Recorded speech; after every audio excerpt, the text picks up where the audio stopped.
Title: I watched my cousin waste his whole life chasing porn. He died alone in a small room, with a dead phone in his hand and a TV stuck on a post sex scene. That was the last image I saw before they took his body. My name is Chinedu. I'm from Nigeria. This is about my cousin, Ebuka. We were raised in the same compound in ABA. Same yard, same street, same dust, same nipah walla. When we were kids, Ebuka was funny. Sharp mouth. Always had people laughing. He liked dancing too, Michael Jackson moves, that kind of thing. Nobody would have guessed he would end up the way he did.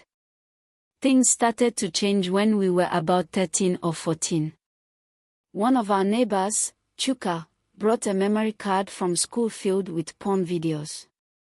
You know how it is, boys curious, giggling, acting like they were seeing the world for the first time. We all watched it. I won't lie. But most of us moved on. For Ebuka, it became something else. At first it was just him locking himself in the room, saying he wanted alone time. His parents didn't ask too many questions. He was their only son. But soon, he started skipping school. He'd claim he was sick, or that teachers were too slow for him. He was smart, but that smartness got wasted. When his dad tried to force him back into school, Ebuka said school was a scam. That he could learn more online. They thought he meant coding or design. But all he was learning was how to download more porn and hide it in folders. By 17, he had dropped out completely. He stopped helping his father at the electronics shop. He stayed inside almost all day. Laptop open. Curtains closed. His room was always dark. You could smell the heat and sweat from outside the door. Once, I came to borrow his charger. I saw him sitting there, shot halfway down, staring at his laptop. He didn't even blink. I backed out slowly. He didn't notice. I felt weird, but I also thought, maybe he'll grow out of it. He didn't. Years passed. I went to university in Enugu. NYSC took me to Kaduna. Life kept moving. For me, at least. Ebuka stayed stuck. His parents kept feeding him, hoping he'd change. But he just became more withdrawn. He'd sometimes come out at night to buy Indomie or drink malt.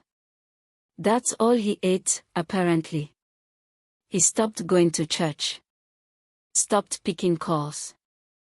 His dad once begged me on the phone, please, talk to him. You are his brother.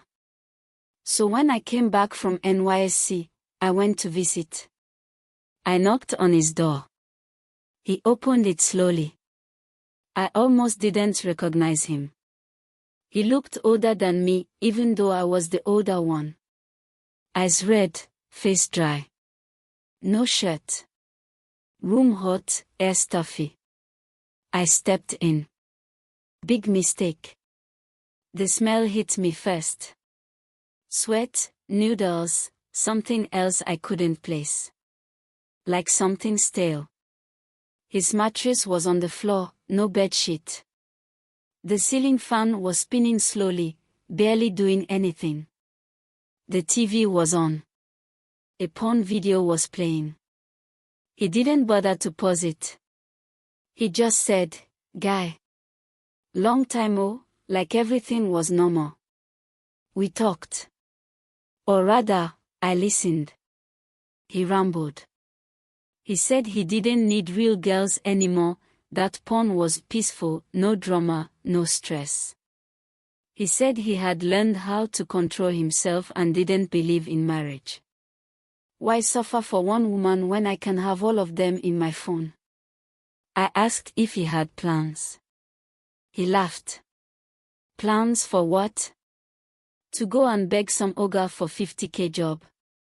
I'm free here. I dey chill. I looked around again. Nothing about his life looked like chilling. 2 months later, I got the call. It was his younger sister, Amarachi. She was crying. Brother Chinedu, please come. It's Ebuka. He's not waking up. I rushed there. The compound was crowded. I pushed through. They had broken down his door. He was lying on the mattress, phone in hand. TV still on. A paused video showing a woman's face, mouth open mid-scene. It was disturbing. Everyone stood in silence. His father sat outside, head in his hands. His mother was wailing.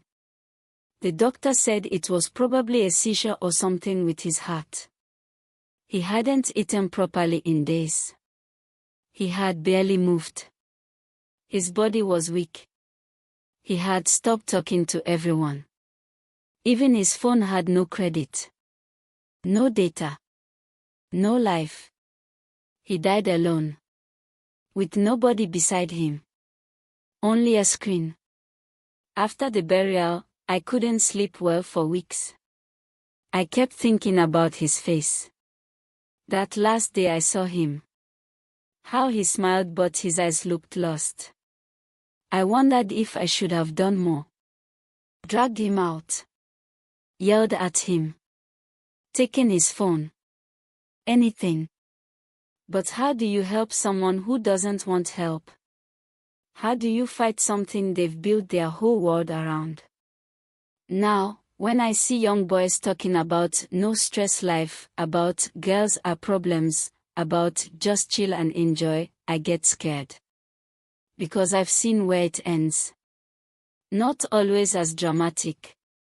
But slowly, quietly, like a person fading into the corner of the world. Not every addiction looks dangerous. Some look like comfort. Like privacy. Like peace. Until you're staring at a screen. And death walks in quietly, without knocking. If you know someone who's sinking, don't just say he'll be fine. Do something.